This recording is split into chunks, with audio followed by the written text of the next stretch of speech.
जय हिंद, जय Bharat and welcome to Study Capital. मैं संस्कार शुक्ला का स्वागत करता हूं एक और इंपॉर्टेंट वीडियो में। ओएमआर कैसे फिल करते हैं, ठीक है।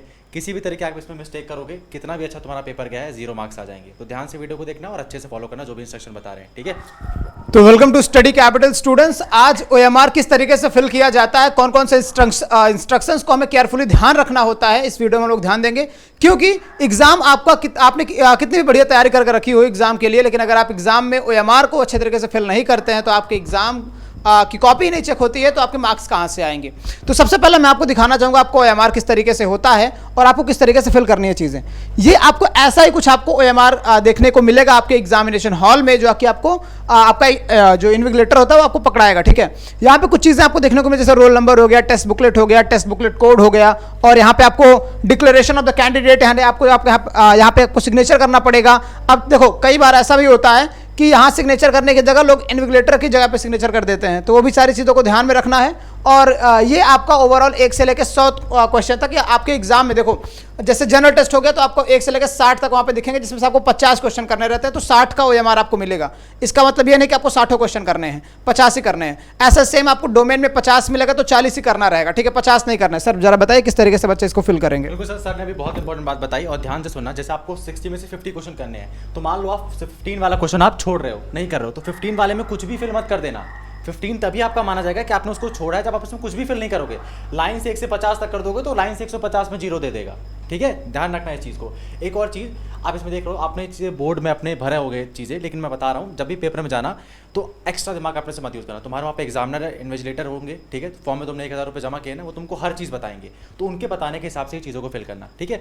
कुछ पॉइंट्स हम आप लोगों को भी पहले ही बता कुछ पॉइंट्स है सर जो आप यहाँ पे लिखे हुए हैं, एक एक करके हम लोग समझते हैं। सबसे पहले चीज़ यहाँ पे लिखा हुआ कि यूज ब्लू और ब्लैक बॉल पॉइंट पेन। यहाँ पे क्यों लिखा हुआ है ये कि आपको डॉटेड पेन यूज करनी है, कि आपको जेल पेन वगैरह नहीं करना है, क्योंकि आपको पता है उसका साइड इफेक्ट क्या होता है। अगर आपने नोटबुक वगैरह में जेल पेन से यूज करके लिखा हुआ है तो आपके थोड़ा सा भी अगर पानी गिर गया, पसीना आ गया, तो आपका पूरा का पूरा ओएमआर खराब हो जाएगा, जिससे आपका एग्जाम में बैठने का कोई मतलब नहीं निकल के आएगा, ठीक है।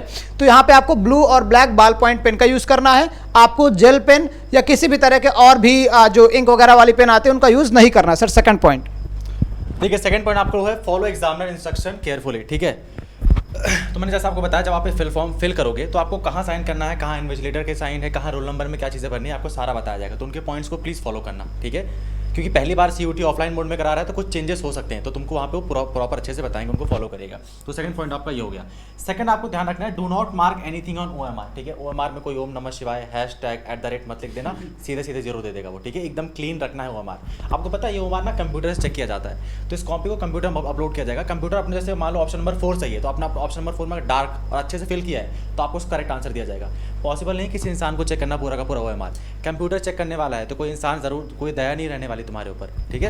एक सैंपल में सर दिखाना चाहूंगा करके ऐसे ही। जैसे मान लीजिए आपके पास में क्या है, आपका रोल नंबर यहाँ पे, अच्छा टेस्ट बुकलेट कोड देख लेते हैं, जो कि रोल नंबर थोड़ा सा ज़्यादा बड़ा हो जाएगा। मैंने यहाँ पे ब्लैक पेन यूज़ कर लिया है, ठीक है। और यहाँ पे क्या है, मान लीजिए मेरा है 1 2 3 4 5 6 7। तो आपको करना क्या है, जैसे 1 वाला है तो 1 को आपको क्या कर देना है, सर्कल कर देना है, प्रॉपर सर्कल करना है। और ऐसा नहीं करना कि आपको यहाँ पे कट कर देना है या टिक कर देना है, ऐसा कुछ नहीं करना है। जो नंबर्स आपके पास में है, जैसे 1 है तो 1 के सामने आपको 1 वाले को ऊपर से पूरा इनसर्कल कर देना है। 2 है तो 2 को आपको इनसर्कल कर देना है, 3 है तो 3 को इनसर्कल कर देना, 4 है तो 4 को कर देना, 5 है तो 5। इस तरीके से आप एक एक चीज़ों को, जो नंबर्स आप ऊपर लिख रहे हैं उनको आपको इनसर्कल करना है। और क्वेश्चन के साथ में क्या करना है, जैसे 32वें का चौथा ऑप्शन सही है तो आपने क्या किया, 32वें का आपने चौथे को क्या कर दिया, सर्कल कर दिया। इसी तरीके से सेम आपको एग्जाम में करना है। सर अगले पॉइंट्स की तरफ चलते हैं और अगले पॉइंट्स को बताइए। अगला पॉइंट देखो, circle the correct answer with number sequence, ठीक है। जैसे आपको मैंने पहले बताया, जैसे आप आंसर नंबर 28 में सर्कल करने वाले हो, उसका आंसर 2 है, तो आपको सिर्फ 2 पे क्लिक कर देना है, बस 2 पे आपको अच्छे से फिल करना है। एक और चीज़ ध्यान रखना, ऐसे ना छोटी बिंदी लगा के मत आना, प्रॉपर सर्कल फिल करना पड़ेगा, प्रॉपर अच्छे से फिल करना पड़ेगा, ठीक है। तो प्रॉपर अच्छे से भर के आना। और मान लो तुम लोग 27 नंबर वाला क्वेश्चन छोड़ रहे हो तो इसमें कुछ भी फिल मत करना, तब ये चीज़ें होंगी, ठीक है। तो दोनों चीज़ों को ध्यान रखना तुम लोगों को। चलिए सर, एक इंपॉर्टेंट चीज़ और मैं बता देता हूँ। एग्जाम में जो बच्चे अक्सर गलतियाँ करके आते हैं, वो करते हैं ये है कि अपने क्वेश्चन को अपने चूंकि ये एग्जाम जो है ऑफलाइन मोड में हो रहा है, तो आपको एक ऐसे बुकलेट दी जाएगी, उसी बुकलेट में क्वेश्चंस लिखे होंगे, आपको क्वेश्चन देख के आके यहाँ पे सर्कल करना होता है। आपने पहला देखा, दूसरा देखना, आपने एक सीक्वेंस से देखना स्टार्ट कर दिया, ठीक है, आप टिक करते चले आ रहे हैं, बीच में आपने कोई क्वेश्चन छोड़ दिया और यहाँ पे आपने उसको गलती नहीं दिखी, मतलब यहाँ पे आपने उस चीज को नहीं छोड़ा और लगातार अगर आप फिल करते चले आएंगे तो आपका सीक्वेंस गड़बड़ हो जाएगा, जिससे आपका पूरा का पूरा OMR पता लगा 22वें का डी है तो आपने 21वें का डी लगा के आ जाओगे, ठीक है। समझिएगा यहाँ पे तो एक एक क्वेश्चन के सामने के ऑप्शंस देखिएगा, ठीक है। जैसे मान लीजिए आपने 32 क्वेश्चन वहां पे देख रखा तो 32 का यहाँ पे भी आपको देखना है, तब जाके आप आगे सर्कल करना, नहीं तो आप एग्जाम में बहुत बुरा फंस जाओगे बच्चा, ठीक है। तो इन सारी चीजों को अच्छे से फॉलो करते हुए रहना है, नहीं तो आपके OMR में कुछ चीजें गड़बड़ होती हैं तो थोड़ी सी थोड़ी गलतियां आपके पूरे के पूरे OMR को रद्द कर देंगी। सर एक और इंपॉर्टेंट एडवाइस मैं कहना चाहूंगा बच्चों को कि आप लोग अपने OMR में पहले पेंसिल यूज कर लेना, ठीक है, स्टार्टिंग में।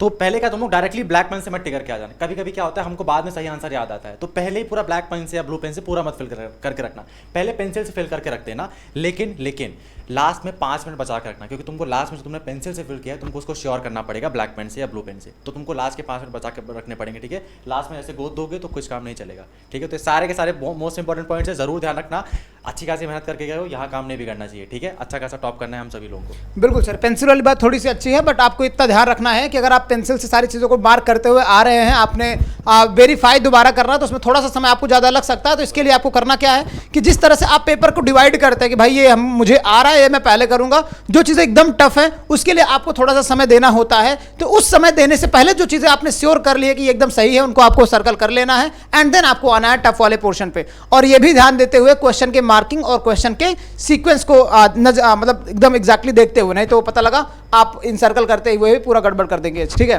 क्योंकि ये अक्सर केस होता है, आप ही के एग्जाम हॉल में देखना, अगर 50 बच्चे बैठेंगे तो उसमें 4-5 का हमारी गड़बड़ होता है। वो गड़बड़ी अगर आप करके आएंगे तो भाई 10 लाख का कंपटीशन है, 8 लाख का ही बचेगा, और आप जो ब्रिलियंट स्टूडेंट है जो अच्छे से पढ़ के गए हैं, आप ही कंपटीशन से बाहर हो जाएंगे। तो पता लगा BHU जैसे यूनिवर्सिटी में सर आगे पढ़ रहे हैं जो कंपटीशन में होने लायक भी नहीं थे।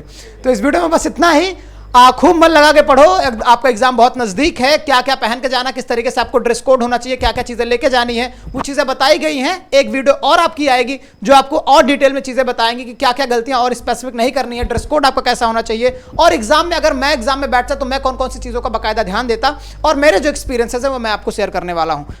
ओके सर, ठीक है, तो इस वीडियो को एंड करते हैं। और एक और चीज़ मैं कहना चाहता हूँ, जितना इंपॉर्टेंट वीडियोस है तुम्हारे लिए CUT से रिलेटेड, सारे के सारे तुमको इस चैनल में मिल जाएंगे। तो चैनल को सब्सक्राइब कर लो, फूड ब्लॉगर वाले CUT बवंडर स्ट्रैटेजी से बच के रहना, ठीक है। तुम्हारी हर काम की चीज़ हम लोग आपको यहाँ पे प्रोवाइड कराएंगे। स्ट्रैटेजी वीडियोस, डॉक्यूमेंट क्या लेके जाने हो, हमारा कैसा फिल करना है, चैनल को सब्सक्राइब करके रखो। अपन नेक्स्ट वीडियो में मिलते हैं। ऑल द बेस्ट, पढ़ाई करते रहो।